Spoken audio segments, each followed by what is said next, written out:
La brute a retiré son armure de fer noir, pesant des milliers de kilos. D'un simple geste, il l'a jetée et a instantanément écrasé une table en pierre à côté. Libéré de cette lourde armure, ses pas sont devenus légers. D'un seul bond, il a atteint le maître de la secte et l'a frappé avec la technique de la serre d'aigle. Le maître de la secte a été repoussé encore et encore. Sans le poids de l'armure, la brute a facilement envoyé le maître dans les airs d'un coup de pied. Le maître a saisi son sabre et a frappé de toutes ses forces, mais le coup a été facilement bloqué par la brute. Puis il a brisé la lame du dragon vert d'un coup de paume. Et tandis que le maître baissait sa garde, il lui a entaillé l'abdomen avec ses doigts. La douleur intense a fait hurler le maître d'agonie. Ensuite, la brute lui a tranché les deux bras, laissant le maître complètement sans défense. Alors que la brute s'apprêtait à porter le coup fatal, je l'ai frappé d'une paume et l'ai envoyé voler. Je suis le plus grand maître d'arts martiaux de New York. Je suis Ip Man. Un jour, j'ai envoyé un homme adulte à des centaines de mètres. D'un seul coup de pied. Ce jour-là, les Japonais organisaient une compétition d'arts martiaux. Leur but était de voler les secrets des arts martiaux anciens. Aucun des grands maîtres chinois n'avait pu les vaincre. Les Japonais se moquaient de nos arts martiaux traditionnels, les qualifiant de simples spectacles. Avant qu'il ait pu finir sa phrase, j'ai bondi sur scène et envoyé le maître japonais dans les airs d'un coup de pied. Le sol sous mes pieds s'est fissuré sous la force de l'impact. En me voyant apparaître,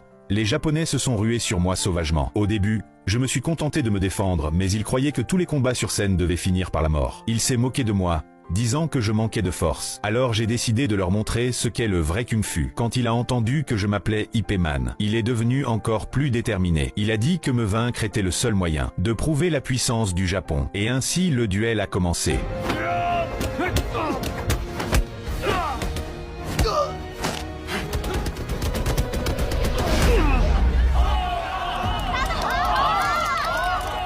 J'ai facilement vaincu les 5 meilleurs maîtres japonais. Ils ont été emmenés devant leur chef, Kawakami de la Société du Dragon Noir. Kawakami estimait qu'ils avaient déshonoré le Japon en perdant contre moi. Alors il a dégainé son katana et les a exécutés sur place. Puis il a déclaré au monde entier que j'avais tué des membres de la Société du Dragon Noir et ils ont commencé à me traquer. Pour survivre, j'ai pris ma femme et nous avons fui. Sous le pseudonyme de Tony, nous sommes allés à la porte du dragon et du tigre où le maître de la secte était mon beau-père. Il avait entendu parler de mes exploits à New York, m'a félicité pour mon courage et voulait que je reprenne l'école d'arts martiaux. Mais les disciples n'étaient pas contents. Ils pensaient que je n'étais qu'un lâche caché à New York et indigne de ce titre. Le frère aîné m'a défié, disant que je devais le vaincre pour devenir maître de la secte. D'autres se sont même moqués du maître actuel, prétendant que j'allais simplement m'emparer de la porte du dragon et du tigre. Furieux, j'ai envoyé le plus bruyant à 100 mètres d'un coup de pied droit dans le mur. Je leur ai dit: vous pouvez douter de moi, mais manquer de respect au maître de la secte a des conséquences. Voyant ma force, le frère aîné m'a défié. Ce combat était inévitable. Au début,